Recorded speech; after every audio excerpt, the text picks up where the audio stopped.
బీరకాయ కోడిగుడ్డు పచ్చిరొయ్యల కర్రీ ఎలా చేసుకోవాలో చూద్దాం. ముందుగా కళాయి పెట్టుకుని ఆయిల్ వేసి హీట్ అయిన తర్వాత పసుపు వేసుకుని ముందుగా ఉడికించిన గుడ్లు నానబెట్టుకుని బ్రౌన్ కలర్ వచ్చే వరకు ఫ్రై చేసుకుని పక్కన పెట్టుకోవాలి. అదే కడాయిలో ఒక ఆనియన్ కట్ చేసుకుని వేసుకుని అలాగే పచ్చిమిర్చి కరివేపాకు వేసుకుని హాఫ్ స్పూన్ ఉప్పు వేసుకుని బాగా బ్రౌన్ కలర్ వచ్చే వరకు మగ్గించుకోవాలి. మగ్గిన తర్వాత హాఫ్ స్పూన్ అల్లం వెల్లుల్లి పేస్ట్ వేసుకుని తర్వాత కొన్ని పచ్చిరొయ్యలు కూడా వేసుకుని బాగా ఫ్రై చేసుకోవాలి. 5 మినిట్స్ వరకు అలాగా మగ్గనివ్వుకోవాలి.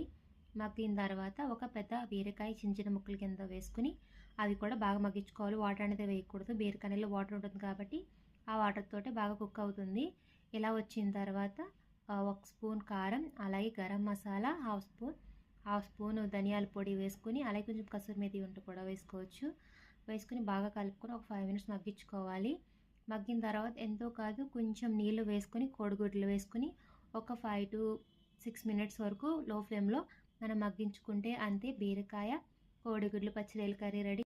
ఈ కర్రీ అనేది పల్లెటూరులో చాలా ఎక్కువసార్లు వండుకుంటారు, చాలా బాగుంటుంది కూడా. మనం ఎగ్ ఫ్రాన్స్ వేసాం కాబట్టి ఆ రెండు టేస్ట్గా చాలా బాగుంటాయి. మీరు ట్రై చేసి కామెంట్ చేయండి ఎలా వచ్చిందో. Do like, share, subscribe our channel Vijay life style Telugu.